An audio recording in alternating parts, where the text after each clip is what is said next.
सुंदर कविता इस सुंदर कवि ने पढ़ी। एक बार तालियां बजा के आप इसका अभिवादन करें। श्री गणेश किया आपके बीच देश के बहुत सुनामधन्य कवि उपस्थित हैं जो अंतर्राष्ट्रीय स्तर के हैं। आदरणीय देवल आशीष, अशोक चारण और तमाम लोग के साथ बहुत बड़े बड़े कवि हैं।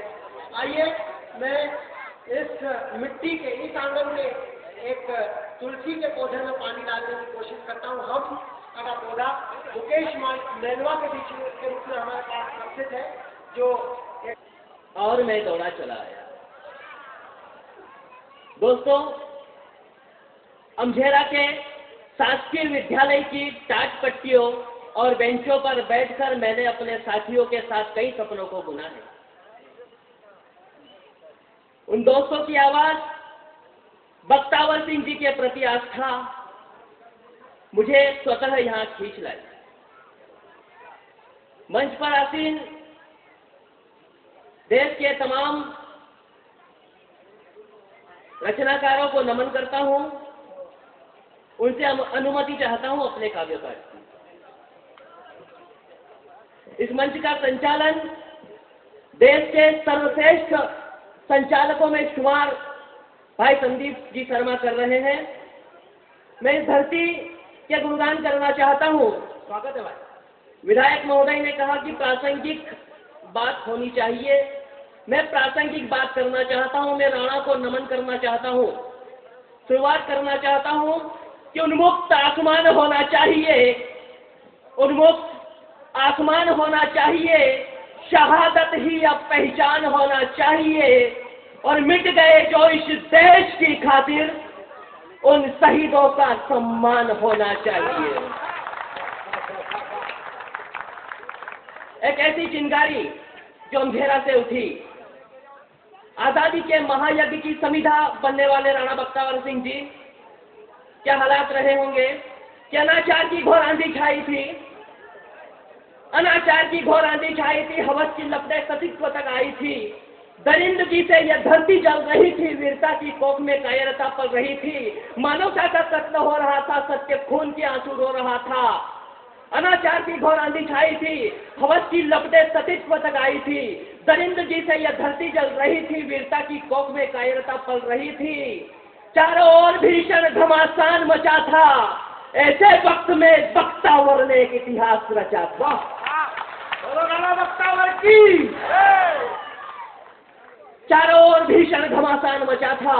ऐसे वक्त में बख्तावर ने एक इतिहास रचा था कि हौसले सलाखों में कैद नहीं होते। बख्तावर सिंह जी ने सिखलाया है, हौसले सलाखों में कैद नहीं होते, इरादे जंजीरों में जकड़े नहीं जाते, संकल्प कटते नहीं, विचार मिटते नहीं।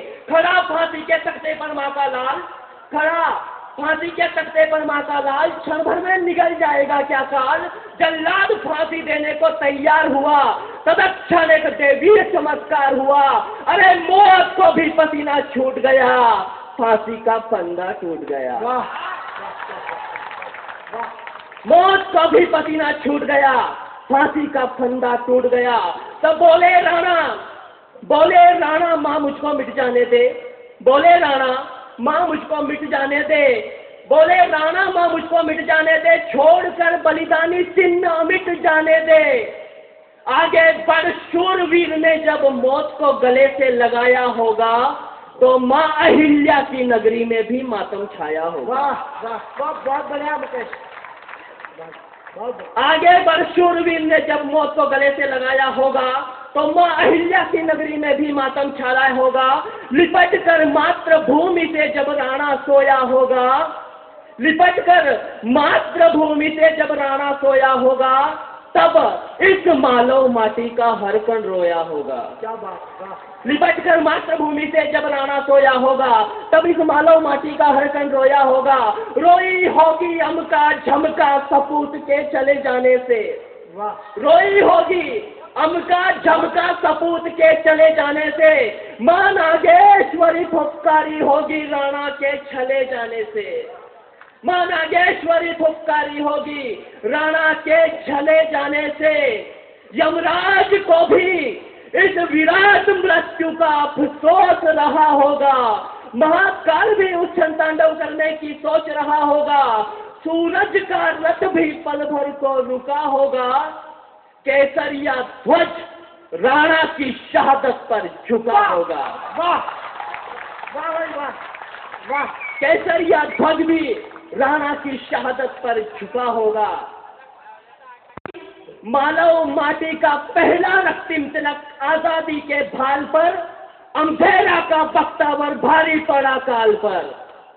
अमझेरा का बख्तावर भारी पड़ा काल पर, और अदम्य साहस पर, अदम्य साहस पर वीरता को सदैव विश्वास रहा है। और इस अमझेरा का अवर्णित, गर्वित, गौरवशाली इतिहास रहा है।